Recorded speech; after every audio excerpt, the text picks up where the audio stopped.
वैसे तो भारत की बैटिंग लाइन को बैटिंग पावर हाउस कहा जाता है और पाकिस्तान की बैटिंग लाइन को हमेशा ही नाकिस बैटिंग लाइन कहा जाता है, लेकिन अब पाकिस्तान के बल्लेबाजों ने न सिर्फ भारत बल्कि दुनिया भर के बल्लेबाजों को पीछे छोड़ दिया है। नई रिपोर्ट जारी हुई है, इसके ऊपर बात करेंगे। और नई रैंकिंग में पाकिस्तान क्रिकेट टीम के कप्तान बाबर आजम को लगा है बड़ा धचका और इसके अलावा ऑस्ट्रेलवी बैटर्स का हो गया है राज।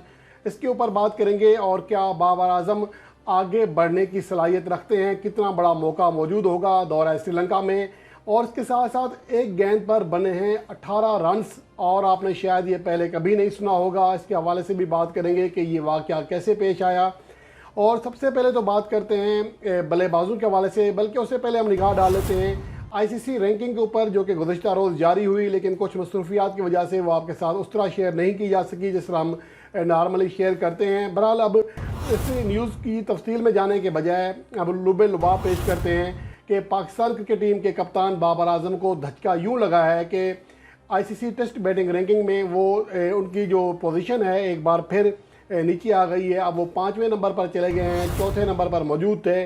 उसकी बड़ी वजह ट्रेविस हेड की आईसीसी टेस्ट चैंपियनशिप के फाइनल मैच में शानदार बैटिंग कारकर्दगी है, जो कि 163 रन की शानदार इनिंग्स खेलकर फाइनल के मैन ऑफ द मैच करार पाए थे। अब वो 3 दर्जे फलांगते हुए अब वो ऊपर आ गए हैं, आलमी नंबर 3 टेस्ट बैट्समैन बन गए हैं।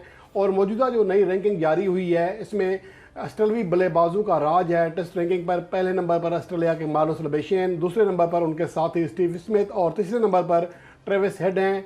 केन विलियमसन अब 2 दर्जे तनज़ली के बाद 4थे नंबर पर चले गए हैं और कप्तान बाबर आजम 1 दर्जा तनज़ली के बाद 5वें नंबर पर चले गए हैं। जोए रूट को भी 1 दर्जा तनज़ली का सामना करना पड़ा, अब वो 6ठे नंबर पर चले गए हैं। इस तरह ड्रेल मिचेल की ऊपर तनज़ली तरक्की हुई है, 1 दर्जा ऊपर आए हैं। उसकी वही बड़ी वजह उस्मान ख्वाजा की 2 दर्जे तनज़ली है, जिसकी वजह से डेमोत करोना रत्ने और ड्रेल मिचेल को तरक्की मिली है। उस्मान ख्वाजा अब 2 दर्जे तनज़ली के बाद 7वें से 9वें नंबर पर चले गए हैं और ऋषभ पंत जो कि काफ़ी अरसे से भारतीय टीम से आउट हैं, अभी भी वो टॉप 10 में मौजूद हैं।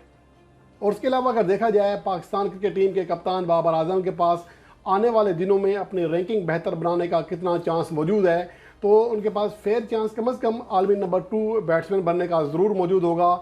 लेकिन इसके साथ साथ अहम मुकाबला ये भी होगा कि एशिया सीरीज़ शुरू हो रही है जिसमें ऑस्ट्रेलिया के तमाम बल्लेबाज शिरकत करेंगे। और बाबर आजम की अगर बात करें तो आलमी नंबर 2 स्टीव स्मिथ से अभी वो सिर्फ 23 रेटिंग पॉइंट पीछे हैं, बहुत बड़ा फ़र्क नहीं है। वो आलमी नंबर 2 बैट्समैन बन सकते हैं, सिर्फ एक बड़ी इनिंग्स दरकार है।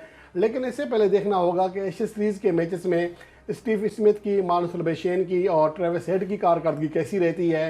उसके बाद बाबर आजम को भी दौरा श्रीलंका में आउट क्लास कारकर्दगी दिखाना होगी, जिसके बाद वो अपनी रैंकिंग बेहतर बना सकेंगे। और उसके अलावा बात करते हैं पाकिस्तान के बल्लेबाजों के हवाले से। भारत के बल्लेबाजों के हवाले से भारतीय बैटिंग लाइन को हमेशा बैटिंग पावर हाउस कहा जाता है और भारत के बल्लेबाजों की हमेशा दुनिया में चर्चे होते हैं और कहा जाता है कि सबसे ज़्यादा जो बैटिंग सलाहियत है वो भारत के पास है। लेकिन अब ये तमाम चीज़ें माजी का हिस्सा बनती हुई दिखाई दे रही हैं, क्योंकि पाकिस्तान के पास भी अब मौजूदा वक्त में ऐसे कई वर्ल्ड क्लास प्लेयर्स हैं जिन्होंने पाकिस्तान की आदाद शुमार भारत से भी बेहतर कर दी हैं। इसका हम ज़रा जायज़ा लेते हैं अलग अलग तरीके से। पहले तो ये है कि टेस्ट फार्मेट की बात करेंगे, उसके बाद वनडे और T20 की बात भी करेंगे, ऑल ओवर फार्मेट की तमाम की बात भी करेंगे। टेस्ट फार्मेट में जो चौथी पोजीशन होती है सबसे ज़्यादा अहम होती है। मौजूदा वक्त में इंग्लैंड के लिए जोए रूट, भारत के लिए विराट कोहली, पाकिस्तान के लिए बाबर आजम, न्यूजीलैंड के लिए केन विलियमसन इस पोजीशन पर खेलते हैं। इससे अंदाज़ा लगाया जा सकता है कि दौर हाज़िर के तमाम जो टॉप प्लेयर्स हैं वो 4थे नंबर पर खेल रहे हैं। अगर हम इन 4थे नंबर पर बैटिंग करने वाले प्लेयर्स की कारकर्दगी देखें तो 2022 से लेकर अब तक इस पोजीशन पर जिन बल्लेबाजों ने कम से कम 300 रन बनाए हैं और 8 बल्लेबाजों ने यह संगे मील अबूर किया है, उनमें बाबर आजम एवरेज के अतबार से सबसे आगे मौजूद हैं। 78.53 की एवरेज रही है, सबसे ज़्यादा मुश्तरका तौर पर 4 सेंचुरियाँ बनाई हैं। और दूसरी जानब अगर देखा जाए तो स्टीव स्मिथ 55.65 की एवरेज के साथ दूसरे नंबर पर हैं।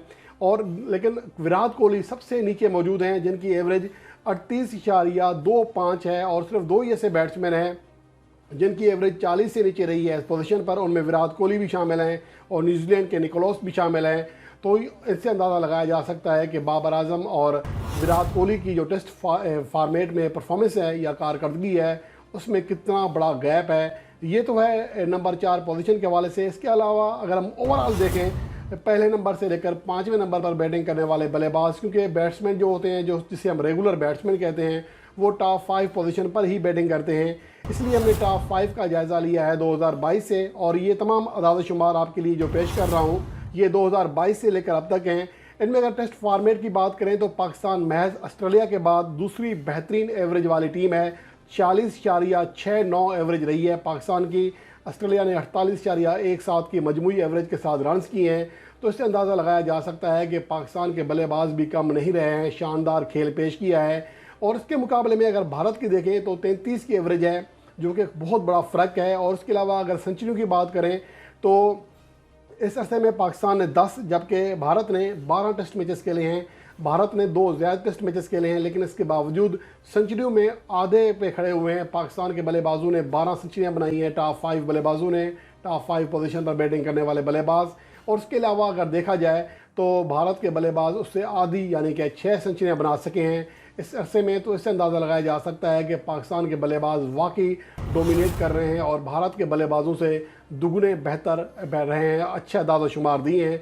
इसके अलावा अगर ओडीआईज़ की बात करें, वनडे इंटरनेशनल मैचेस में, क्योंकि अब पाकिस्तान ने वर्ल्ड कप की तैयारी भी करनी है, तो पाकिस्तान के लिए सबसे जो अच्छी चीज़ है वो ये है कि टॉप 5 पोजीशन के जो बल्लेबाज हैं उनकी अगर मजमूई एवरेज निकाली जाए तो पाकिस्तान टीम दुनिया की सभी टीमों से आगे है। 49.31 की एवरेज रही है, 10 सेंचुरियाँ बनाई हैं। साउथ अफ्रीका 44.75 की एवरेज के साथ दूसरे नंबर पर रही है। यानी पाकिस्तान के अलावा दुनिया की कोई भी दूसरी ऐसी टीम नहीं है जिसके टॉप 5 बल्लेबाजों की मजमूई एवरेज 45 रन फी इनिंग से ऊपर रही हो। इसके अलावा इंडिया की 41.97 लगभग 42 की एवरेज है। लेकिन यहाँ अहम बात यह है कि भारत ने पाकिस्तान के मुकाबले में लगभग दुगने वनडे मैचेस खेले हैं। पाकिस्तान ने 2022 से अब तक 17 वनडे मैचेस खेले हैं, भारत ने 33 खेले हैं, लेकिन सिर्फ 1 सेंचुरी का फ़र्क है। पाकिस्तान के बल्लेबाजों ने 17 मैचों में 10 सेंचुरियाँ बनाई हैं, जबकि भारत के बल्लेबाजों ने 33 मैचों में सिर्फ 11 सेंचुरियाँ बनाई हैं। हालांकि भारतीय बल्लेबाज सेंचुरियाँ बनाने के एतबार से अपना सानी नहीं रखते थे, लेकिन 2022 से जो सूरत हाल है अक्सर बदल चुकी है। इसके अलावा अगर T20 फॉर्मेट की बात करें तो यहाँ पर भारत को बहरहाल एज हासिल है। सबसे ज़्यादा एवरेज भारत के बल्लेबाजों ने की है 33.71, जिसकी बड़ी वजह शायद IPL का इम्पैक्ट है, जैसा कि साबिक प्लेयर्स कह रहे हैं, मुबसरीन कह रहे हैं। और पाकिस्तान टीम यहाँ पर कदरे नीचे है, 27.70 की एवरेज रही है। तो इससे अंदाज़ा लगाया जा सकता है कि T20 फॉर्मेट में भारत खासा आगे है। लेकिन अगर ऑल ओवर फॉर्मेट की बात करें, टेस्ट, वनडे और T20 की, तो यहाँ पर पाकिस्तान दुनिया की कामयाब तरीन टीम है बैटिंग एवरेज के अतबार से। उसके टॉप 5 बल्लेबाजों पर जो एवरेज है 38.60 रही है, 24 सेंचुरियाँ बनाई हैं। न्यूजीलैंड ने 38 की एवरेज से रन बनाए हैं, पाकिस्तान से कदरे कम है। 37 की एवरेज ऑस्ट्रेलिया के लिए, जबकि भारत की एवरेज 36.29 रही है और 23 सेंचुरियाँ बनाई हैं पाकिस्तान से ज़्यादा मैचेस खेलने के बावजूद। हालांकि पाकिस्तान 61 मैचेस खेले हैं और 30 ज़्यादा मैचेस खेले हैं भारत ने, लेकिन इसके बावजूद पाकिस्तान के बल्लेबाजों ने एक ज़्यादा सेंचुरी बनाई है। तो ये बहुत बड़ा फ़र्क है। ये तो है पाकिस्तान के बल्लेबाजों के अदाद शुमार, जिसमें वाज़ेह तौर पर वो दुनिया के तमाम जो बैटिंग लाइन्स हैं उनसे आगे जाते हुए दिखाई दे रहे हैं। लेकिन दूसरी जानब तमिलनाडु में एक प्रीमियर लीग हो रही है जहाँ पर एक गेंद पर लगे हैं 18 रन्स, जो कि एक नया मुनफरद रिकॉर्ड है। इसकी अगर बात करें तो इसके जो कप्तान हैं, सलीम स्पार्टन्स के कप्तान थे अभिषेक तनवार, वो अपना आखिरी ओवर करा रहे थे। पहली 5 गेंदों पर उन्होंने 8 रन दिए, लेकिन आखिरी गेंद उनके लिए बहुत मुश्किल साबित हुई। जब गेंद की तो बोल्ड हो गए, लेकिन वो नो बॉल थी, 1 रन मिल गया। अगली गेंद नो बॉल पर कराई, दोबारा छक्का लगा, फिर नो बॉल कराई, उस पर 2 रन बने, फिर वाइड कराई और आखिरी गेंद पर भी छक्का लग गया। तो वो एक गेंद पर मजमूई तौर पर 18 रन बने और ओवर में मजमूई तौर पर 26 रन बने हैं। ये एक मुनफरद रिकॉर्ड कायम हुआ है तमिलनाडु प्रीमियर लीग में। और शायकीन क्रिकेट इसके हवाले से जो एक गेंद पर 18 रन बने हैं, इसको बहुत ज़्यादा सोशल मीडिया पर वायरल किया जा रहा है, इसके हवाले से तबसरे हो रहे हैं। लेकिन असल चीज़ ये है कि इसके जो बॉलर थे वो आम बॉलर नहीं थे, लेकिन उनका कहना था कि जो हवा थी इतनी ज़्यादा तेज़ हो गई थी कि उनसे गेंद कंट्रोल नहीं हुई, जिसकी वजह से। लेकिन सवाल ये पैदा होता है कि गेंद कंट्रोल करने का नो बॉल से क्या ताल्लुक है। तो जो लगातार नो बॉल्स फेंकी हैं उसका बहरहाल उनको बैड इम्पैक्ट पड़ा और एक बदतरीन रिकॉर्ड उनके नाम हुआ।